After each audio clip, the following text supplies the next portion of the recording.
Hybrid की उत्पादकता काफी अधिक होती है। इसका जो दूसरा पॉइंट है, आनुवंशिक रूप से परिवर्तित फसलों में कीट और रोगों से लड़ने की क्षमता अधिक होती है। पहले जो कि आप लोग बैगन की खेती देखते हैं कि पहले जो बैगन की खेती होती थी उसमें कोई बैगन कीट लग जाता था, उसमें कीड़ा लग जाता था, या फिर कोई छोटा या फिर कोई साइज का दूसरे तरीका हो जाता था।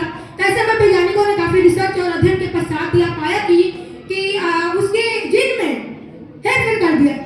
इसके लिए एक जीवाणु बैसिलस थ्रियोजेंसी नामक जीवाणु, जो उसमें एक ऐसा जीन पाया जाता है जो जहरीले प्रोटीन का निर्माण करता है, उस जीन को निकालकर और एक बैगन के जो जीन है उसको भी निकालकर दोनों के जीन को जो जहरीले प्रोटीन का जो जीवाणु में जीन वो बनाता है, उस जीन को हम पौधे के जीन में लगा देंगे।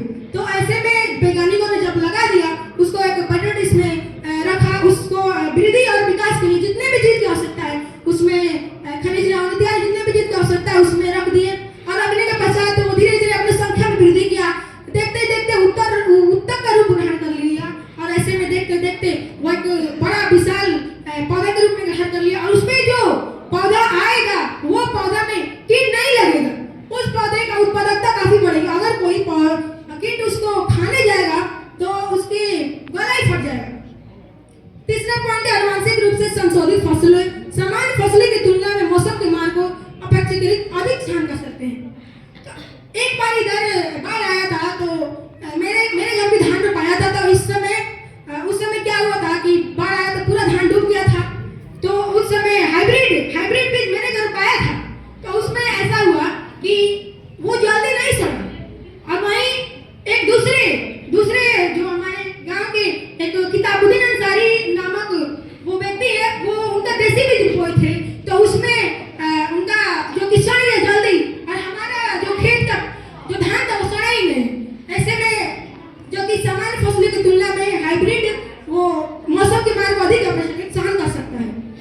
इसका जो अगला पॉइंट है, आनुवंशिक रूप से संशोधित। एक मिनट हम बोले थे कि पूरी बात पढ़ना कोई जरूरी नहीं है, एक सारांश में संक्षिप्त में तुम लोग के पास एक मतलब दृढ़ निश्चय है कि जितना लिखे हैं सब पढ़ देने से प्रोजेक्ट पूरा हो जाए, ऐसा कुछ नहीं, ठीक है।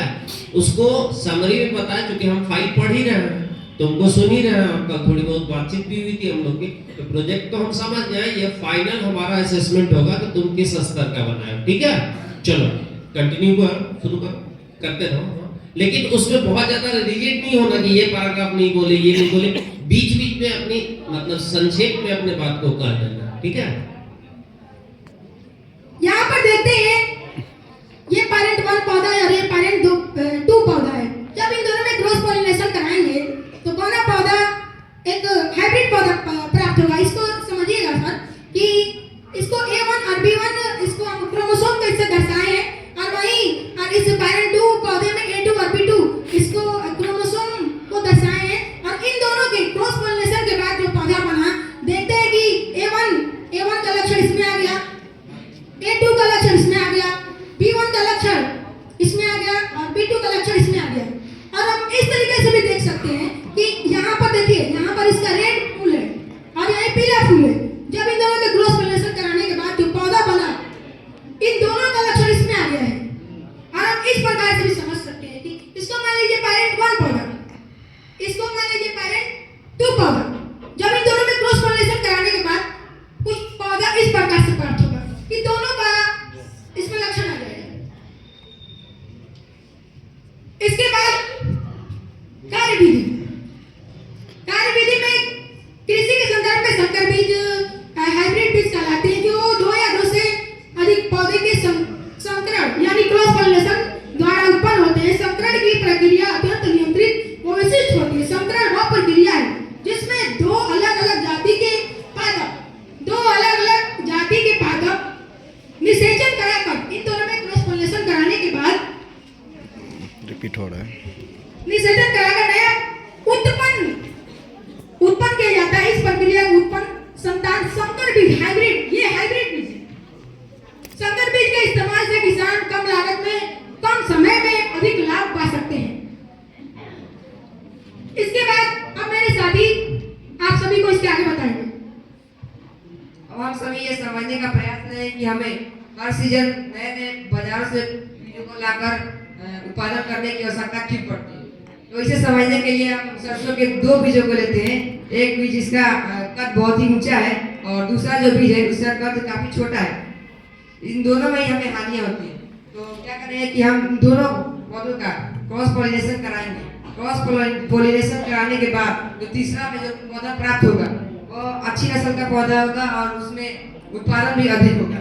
अब हम सोचेंगे कि क्यों ना इसे हम अगली बार लाकर अच्छी उत्पादकता फिर से पा सकते हैं, तो ऐसा नहीं होगा क्योंकि मेंडल के पृथक्करण के नियम के अनुसार यह मेंडल का पृथक्करण का नियम यहाँ लागू होता है, जिससे दूसरी बार जब हम फसल को लगाएंगे तो जो पौधा होगा 25% का पौधा जो होगा वो लंबे कद का होगा, 25% का पौधा छोटे कद का और 50% तक का ही पौधा मीडियम साइज होगा।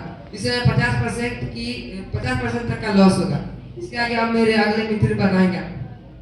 हम लोगों ने अपने गांव में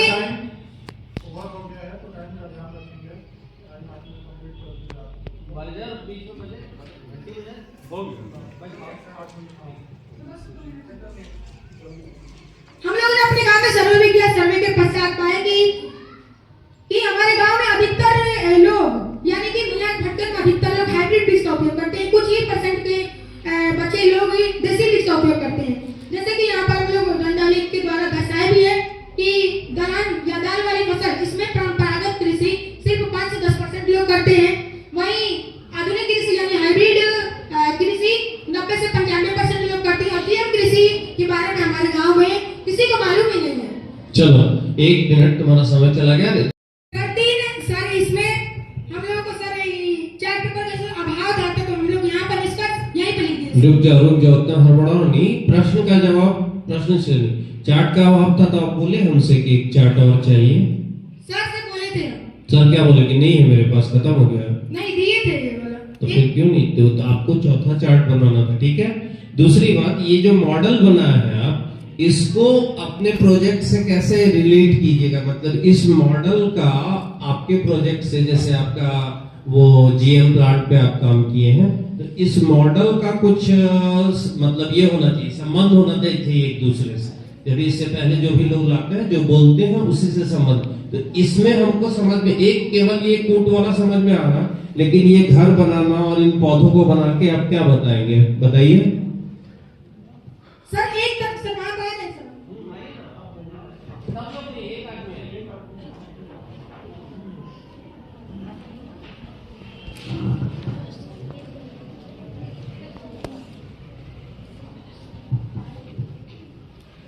सर जो पहले खेती होती थी परंपरागत कृषि, यहाँ पर तो जमीन काफी अधिक है, आबादी की संख्या काफी कम है। ऐसे में पहले के लोग परंपरागत कृषि करते थे, तो इसमें सर देख रहे हैं कि काफी उत्पादन काफी कम है। और वहीं इधर जो आधुनिक कृषि यानी हाइब्रिड बीज का उपयोग करते हैं, तो यहाँ पर काफी जनसंख्या भी है और यहाँ पर जमीन काफी कम है। ऐसे केस में अगर हम हाइब्रिड या फिर जीएम बीज का यूज करेंगे, देखिए सर इसमें काफी फल लगे हुए हैं। ठीक है, अब तुमने अपना संबंध, हमारा जो प्रश्न था उसका संतोषजनक जवाब दे दिया। दूसरा प्रश्न है कि ये आपके पास जो तो मॉडल है, इसमें आप कैसे सिद्ध कीजिएगा कि आप जो गुण चाहते हैं वही गुण उस पौधे में आए। क्योंकि एक प्लांट होता है जो खुद भी बताए जीएम प्लांट, जेनेटिकली मॉडिफाइड, और एक होता है जेनेटिकली मॉडिफाइड जिसमें अभी क्रॉस पॉलिनेशन वगैरह सारा कुछ आपने दिखा, ठीक है। तो ये क्रॉस पॉलिनेशन वाले प्लांट में तो आप पहले से भविष्यवाणी नहीं कर सकते हैं कि ये गुण निश्चित रूपे नई संतान में आएगा। जैसे हम अपने माता पिता की संतान है और माता पिता का एक भी गुण मेरे में नहीं आया, अब हम क्या करें? क्योंकि मेरे में मैनिपुलेशन नहीं हुआ, केवल 2 जगह से गुण सूत्र मेरे पास आया। सर इसमें जो जीन आया सर वो हमारे में एक्टिव नहीं हुए। वो जीन आए हैं लेकिन वो एक्टिव नहीं है हमारे। फिर तो किसान कब तक एक्टिव करने के लिए बैठा रहेगा? वो तो उसको फसल चाहिए ना। वो क्रॉस पॉलिनेशन करके ये तो नहीं देखेगा कि अब 4 जनरेशन के बाद एक्टिव होगा तो हम काम करें। सर ऐसे कहीं में सर जीएम फसल को सर लगाएंगे तो जीएम फसल के बारे में आप खुद कहें कि ये बैन है। सर बैन है। हम सरकार से कहना चाहेंगे कि अगर सरकार